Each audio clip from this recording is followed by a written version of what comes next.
What's up, everybody? Matt Gajewski here. Back again talking college football, and today we are breaking down USC. Have my shirt on and all. Before we get started, if you like this content or just want to support a small channel like this, liking the video, subscribing, it helps a ton. So thank you if you've done that. Trying to build this into something. We'll see where it goes. Usual disclaimer, recording this on May 17th. USC is still adding kids in the portal. We'll see how many they add. If you have a disagreement or I get something wrong, please leave it in the comments. Always just trying to get better. Let's take a look at what USC did last year briefly before diving into this year's roster. Efficiency metrics, a little stronger on offense. I think predictably their big weakness in that unit was an offensive line that they are now going to be rehauling. Defense still wasn't exactly a strength. They came in about average overall. Their strength was coverage. Struggled a little bit up front, but USC had a lot of nuance to their season player personnel-wise. Bear Alexander decides to enter the transfer portal after 4 games. He wasn't really playing as much as he wanted to anyway, so that's not a huge decision point for the team. They had a lot of injuries. Their secondary in particular was super banged up at the end of the year. Also, plenty of linebacker injuries. Gentry got hurt. On offense, they also battled some injuries. They had the QB benching midseason with Miller Moss. So it was a tumultuous year for USC. And with all that said, they still actually came out pretty decent overall and finished with enough wins to reach a bowl game. They go 7-6. And the season wasn't all bad despite coming in with their worst record under Lincoln Riley. They beat 2 SEC teams, and one of those was the bowl game, but they did win against LSU in their opener. And they beat their rival UCLA, beat Nebraska. They also knocked off Wisconsin in pretty resounding fashion. All of their losses, for the most part, except one, basically came down to single digits. This was a pretty decent season overall for USC, even though they lost 6 games. Notre Dame is what it is. That's the game they lost by double digits, but 3 points to Michigan. 7 points to Minnesota, 3 points to Penn State, a game they arguably should have won.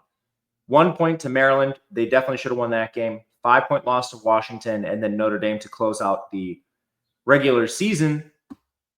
It is what it is. They expect to do better, but I think a lot of people will look at this win-loss record and think USC was a lot farther away from their goals than they actually were. One of the main issues with Lincoln Riley now is just the replacements he's had to make on his staff. He's 26-14 in his career since coming over from Oklahoma, but he's replacing an OC now. Josh Henson leaves. He took the Purdue OC job. They promote Luke Ward, who is the former QB's coach, as an internal promotion. None of this matters a ton because Lincoln Riley's calling the plays. Defensive coordinator, it's second year of DeAnton Lynn. This is the big point I want to make. They jumped from 78th to 74th in defensive efficiency, which isn't a big jump, but they basically retooled the entire defense, and they're continuing that now, especially with a lot of young players and young recruits. Last year was basically papering over a lot of issues from the Alex Grinch staff with transfers, and now Grinch is gone. DeAnton Lynn had an awesome season with UCLA before last year with USC. A lot of people are expecting a further jump from this unit, and I kind of am as well. Let's get to talent acquisition. This is kind of one of the reasons I'm expecting a jump. They're recruiting really well. They had a top 10 class in 2023. That one's a little nuanced, more on that in a second. But clearly top 20 units over the last 2 seasons, top 5 in the Big Ten recruiting rankings the last 2 seasons, and some high-end talent. They recruited a 5-star freshman at QB this year in Longstreet. We'll talk about him. The only issue I really have is that top 10 class they brought in, they lost a lot of it, and they lost most of their 5-star production. They had 4 5-stars in that class. 3 of them are on other teams now. We're talking Deuce Robinson, Zachariah Branch. It just not exactly what you want at the top of that class. With that said, they were outplayed by other players on the roster, like Mekhi Lamone, who is another 5-star from that class, flat out outplayed Branch and Deuce Robinson last year. So it's not all bad that they lost some of those players. Honestly, they just recruited receivers so heavily that it was going to be a stretch to keep all those guys anyway. 5-stars want playing time. You can't have 4 receivers all playing at a high level for a team. It's just not likely. But let's dive into this year's roster. I think recruiting and transfers as well, mention that quickly. This is a very good transfer team. They're top 20 in the transfer portal rankings each of the last 3 years. They're currently 18th in this recruiting cycle. So everything USC is doing to acquire players is solid. Let's see where they stack up in their overall depth chart. This is a 2-deep chart we created. You can find this in the Discord below. And right now, looking at players that are likely to contribute, transfers are in yellow. We have their overall returning production scores, what year they are in school, how many snaps they played the last 2 years, their star ranking in terms of what their recruit was, and then an overall value score that looks at your recruiting first. And then as soon as you start playing snaps, the less it looks at recruiting, the more it looks at on-field play. So with USC, we have a returning quarterback, kind of. Jaden Maeva, the former UNLV transfer, was originally a backup behind Miller Moss, who's now at Louisville. But they benched Miller Moss late in the year. They go to Maeva. He completed about 60% of his passes, 1,200 yards, which was 7.1 yards per attempt. Had 11 touchdowns, 6 interceptions, 9 big-time throws, and 8 turnover-worthy plays. A little bit mobile. This is a big signal caller. He's 6'4", 220 pounds, rushed for 45 yards, which was at 2.3 yards per carry. But that offensive line did him no favors. The main question I have with Maeva is he has been a turnover machine going back to UNLV. In his lone season starting there, he had 18 big-time throws and 24 turnover-worthy plays behind an offensive line that is, I think, going to be better, but it's still going to be rebuilt. What do we see out of him? If he can't control the turnovers, I think we're probably going to see Hassan Longstreet sooner rather than later. This is the 5-star freshman, 6'1", 195, has dual threat ability. He is a 5-star quarterback, the number 4 quarterback in this class. Right now, Lincoln Riley is saying this is Maeva's job, which I think it probably is. And I think Maeva is going to start week 1. But my question to anyone watching is, what happens if Maeva doesn't correct the turnovers? Do we see Longstreet at some point this year? Because this has been a problem for Maeva, not just behind USC's offensive line, but behind UNLV's. I think there's a decent chance that we see Longstreet if Maeva can't correct some of those problems. Behind him, they have Sam Huard, who is a former 5-star, but he's just following his OC, who's his uncle. So I don't think he's going to see the field. Basically a 2-way battle between Longstreet and Maeva, with Maeva in the lead for the moment. At running back, they lose Woody Marks to the NFL. They also had a lot of departures in the portal, Quinton Joyner, Amarian Peterson. I think that's just because of the way they handled the backfield last year at the end of the season. But they still went out and added a pair of transfers. They go to JUCO, which is a surprise, add Waymon Jordan, who was the top running back in JUCO. He's 5'10", 205 pounds. Had some pretty crazy numbers, 1,600 rushing yards, 7.4 yards per carry. The recruiting services disagreed on him a little bit. Some had him as a 4-star, some as a 3-star. And that kind of speaks to the volatility of going to the JUCO ranks. You don't always know what you're getting because it's a low level of competition. But early reports out of the spring have been pretty awesome. And they said he's working ahead of Eli Sanders. And if he's working ahead of Eli Sanders, I think Waymon Jordan must be pretty good. And because Eli Sanders himself, he is a New Mexico and Iowa State transfer, 5'11", 194. He rushed for 1,000 yards last year at 7.2 yards per carry, caught 15 passes. Now, that wasn't New Mexico, which needs to be noted, but he was also productive when he was at Iowa State. 4.7 yards per carry in his final season there. I think he just transferred down because he didn't want to battle like Abu Sama and some of the depth that Iowa State had, looking for more of a lead running back role, which he got and excelled from there. So that's a good 1-2 punch. And they do have some depth. I think part of the reason we saw Joyner and Peterson transfers when Woody Marks didn't play in the bowl game, Brian Jackson was the main player that actually went out there and carried the ball. He's 6 feet, 230, so he's built a little different than Waymon Jordan and Eli Sanders. He's a bigger back. He rushed 36 times last year for 188 yards. That was 5.2 yards per carry. Rushed 16 times for 66 yards against Texas A&M, so that's kind of where you get, all right, maybe he was working ahead of Joyner and Peterson, so those guys wanted to test out waters somewhere else. He could be a factor in this backfield just because he's a different size than what we see out of Sanders and Jordan. They also have a couple young players that could potentially play some here. Freshman 3-star Riley Wormley's been making some noise this spring. They also have a 4-star freshman, Harry Dalton. He gets on campus this summer. Even though they lose an NFL player, I think this is still a pretty good unit, especially with the early reports out of camp that Jordan has been a stud. Wide receiver, this is a weird position to evaluate because at first glance you see, they lost Zachariah Branch, Kyron Hudson, and Deuce Robinson. Not to the NFL. They're all on different P4 teams now. You might think, USC is a little thin at wide receiver. They actually returned their top 2 receivers in Mekhi Lamone and Jacoby Lane. Lamone is 5'11", 190. He's a former 5-star. 52 catches, 764 yards, largely a slot receiver. 85% of his snaps came there. But 3.03 yards per route is an elite number.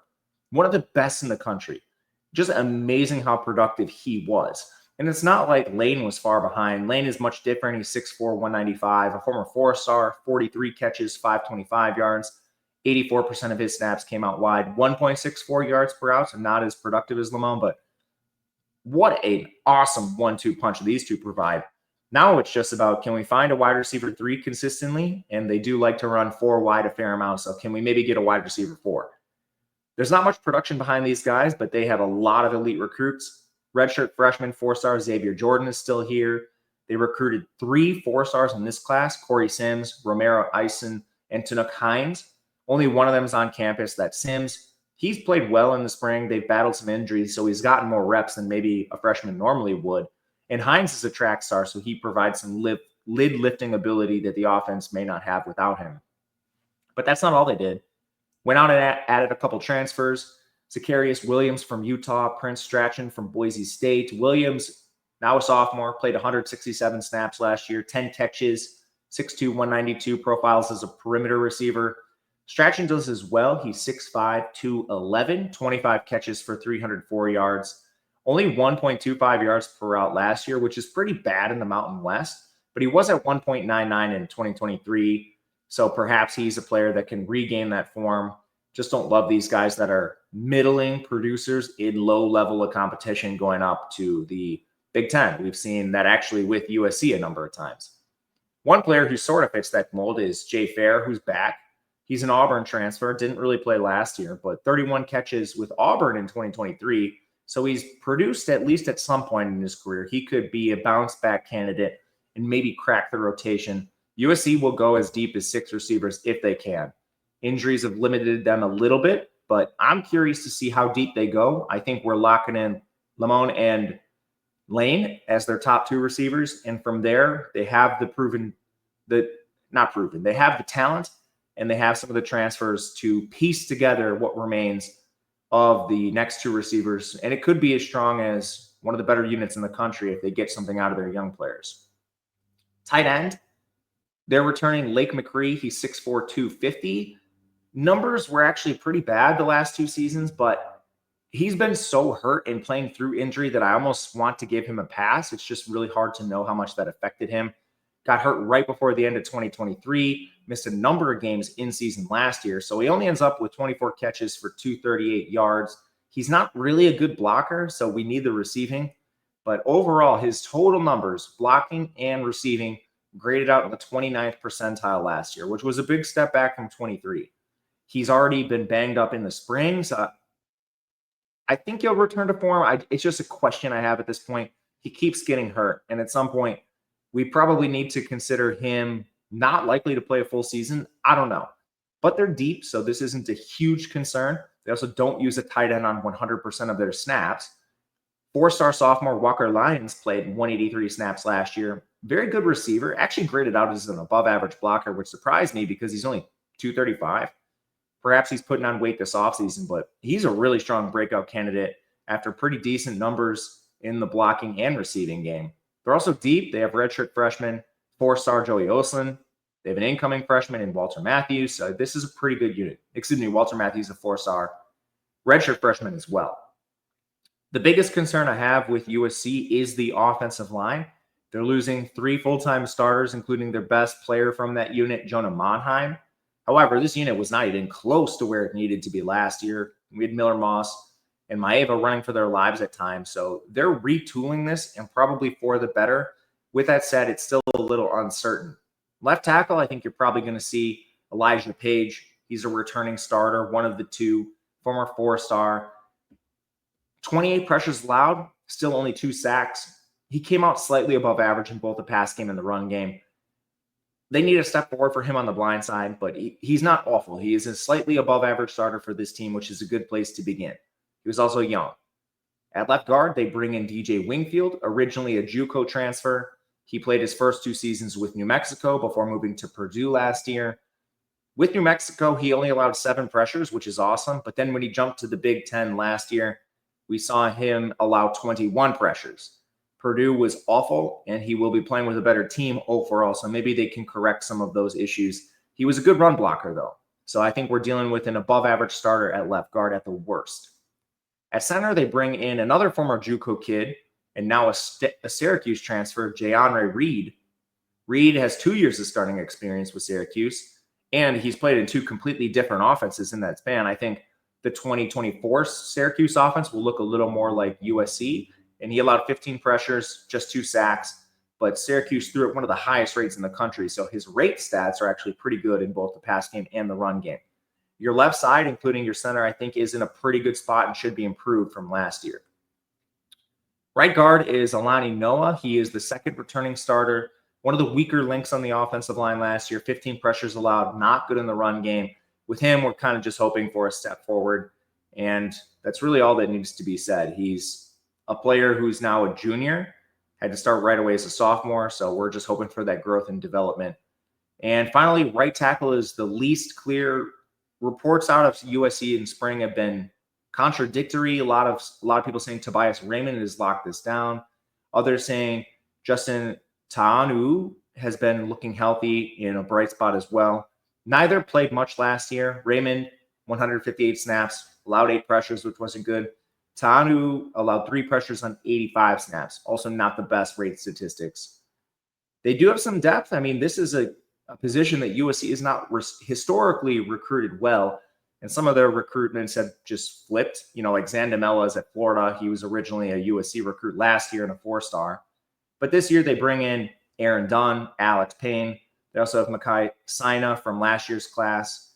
So they're starting to do a better job on the offensive line. I think over time this unit will be improved. Micah Benuelos is still there. Killian O'Connor is still there too for some depth. I don't really see any way this O-line can be worse. My real question is, are we dealing with an average offensive line, or can we maybe creep towards like 50th overall? Because that would do a lot for the QBs. And right now, I tentatively lean more towards they're going to be better towards the 50th mark, maybe better than that. But it's going to require health. The depth is young. It's there, but it's young. So they could be pressed into action sooner than they'd like. But overall, I don't see any way this unit is worse. Defense. All right, this is going to require a lot of nuance, especially with the Anton Lynn trying to remake this unit kind of for a second time. Off the edge, they only lose one of their top 4. They rotated a lot on the edge last year, so this is a good thing. 4-star Braylon Shelby is back, 431 snaps. He had a team-leading 20 pressures. He's kind of just solid all around, but his win rate did trail both Anthony Lucas and Cameron Fountain, so I'm wondering where they go with their snaps. Because Lucas is a former 4-star.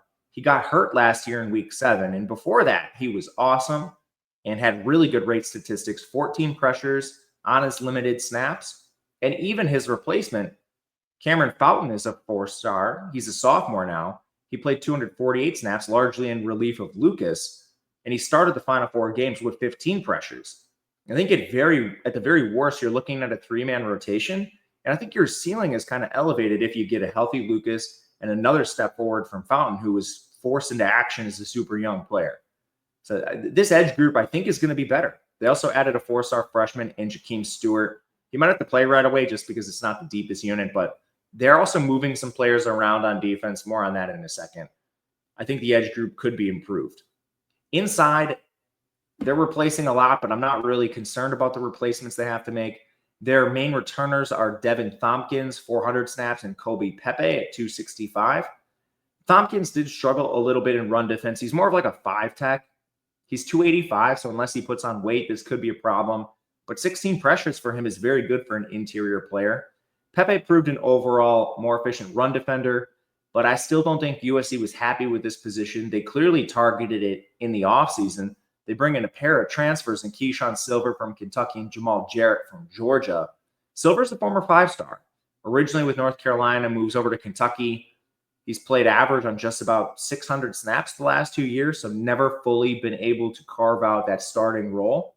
But he's a former five-star. It's not that hard to upgrade on last year's group. Jarrett's a former four-star, 126 snaps the last 2 years. Just hard to play at Georgia is what it is.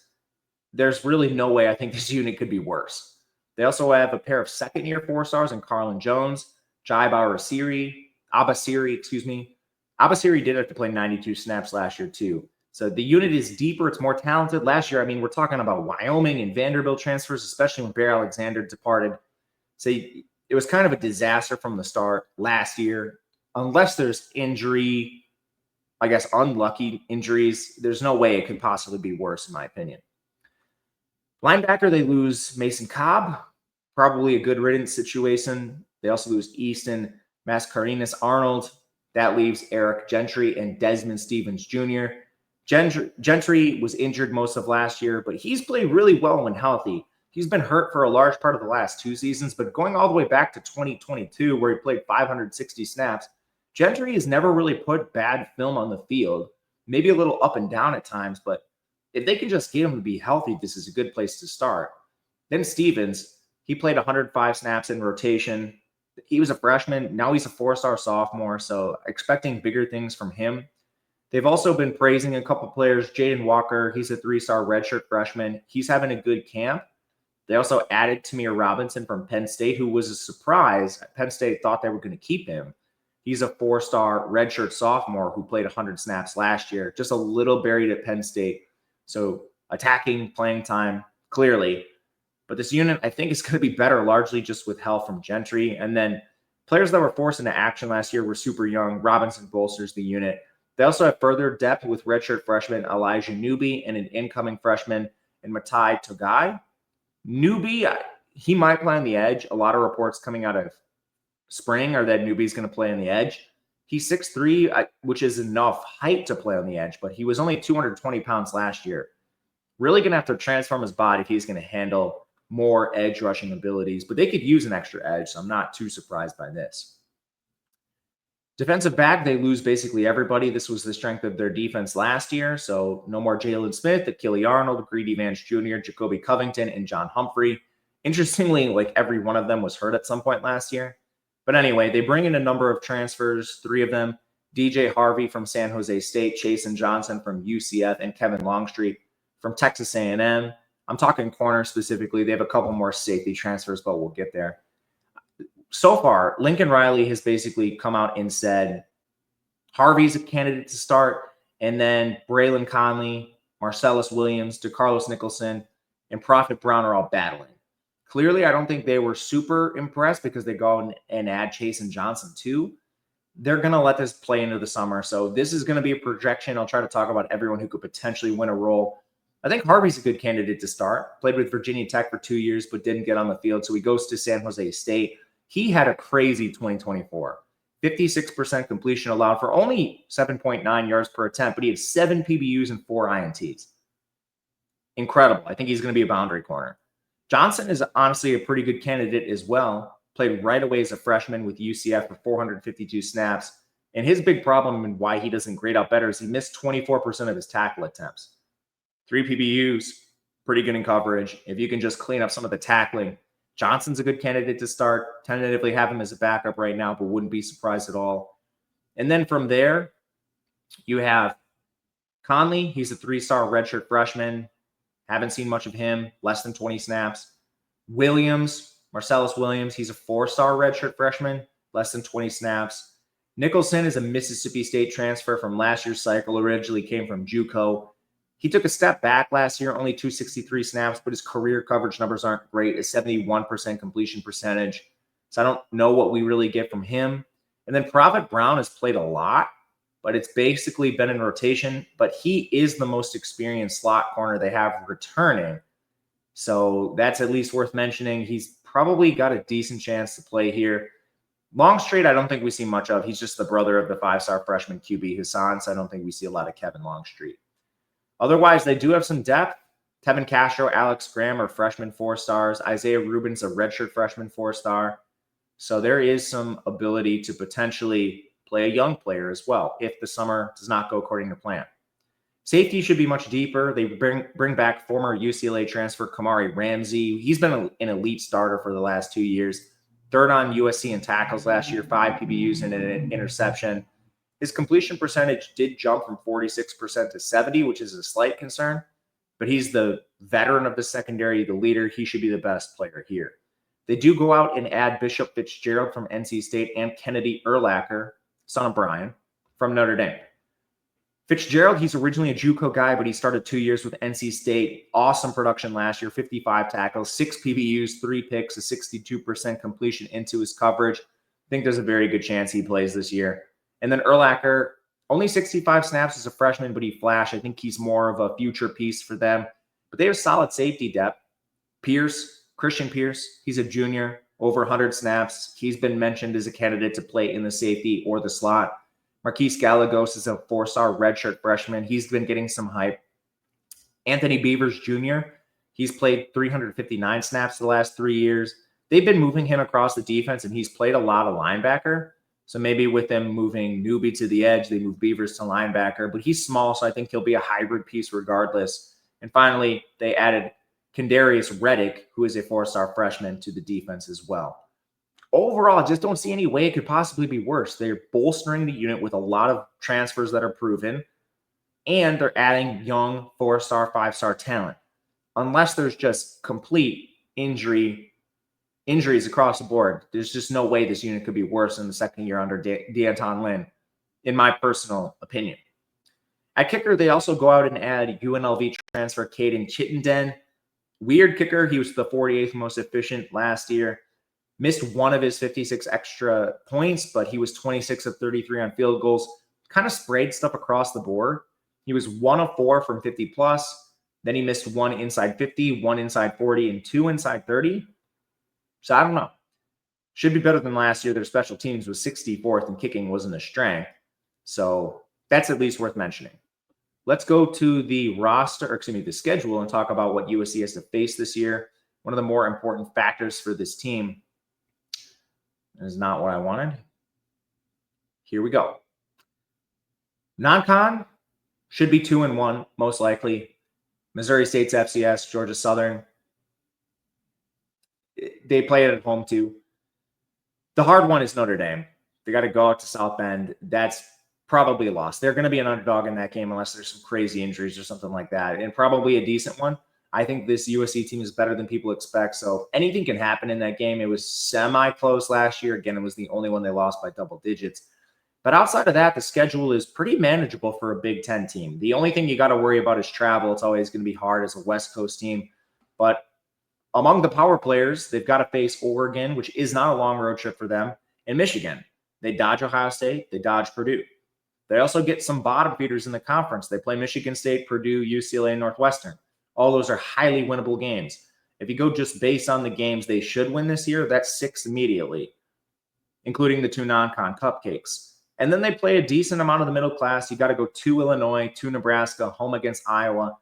They could easily pick off one of those games. Right now, I think USC is a candidate to eclipse their win total. I wouldn't be surprised if this team wins at least 8 games. And they have the talent to actually play with some of the other teams too, because they're recruiting so good. The issue with them and why they've trailed behind teams like Michigan, Oregon, they don't recruit as well as Oregon, but like, let's say Penn State, they've struggled developing these players. You now have a second-year DC.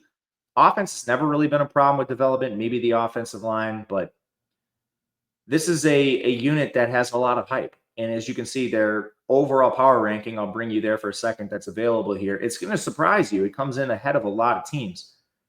USC currently profiles just behind Ole Miss, ahead of Tennessee. In the Big Ten, ahead of Iowa, ahead of Wisconsin pretty clearly. This unit is closer to like the Missouris. They're actually very close to Michigan. So this unit isn't as bad as people might think. I just am very curious how much development we can get year one under Lincoln Riley. or year 4 under Lincoln Riley, year 2 under Deion Tomlin. Anyway, I've spent enough time. Thank you guys for watching. Let me know who you'd like to see next. We will catch you guys again tomorrow. We'll stay on the West Coast in the Big Ten. Until then, good luck.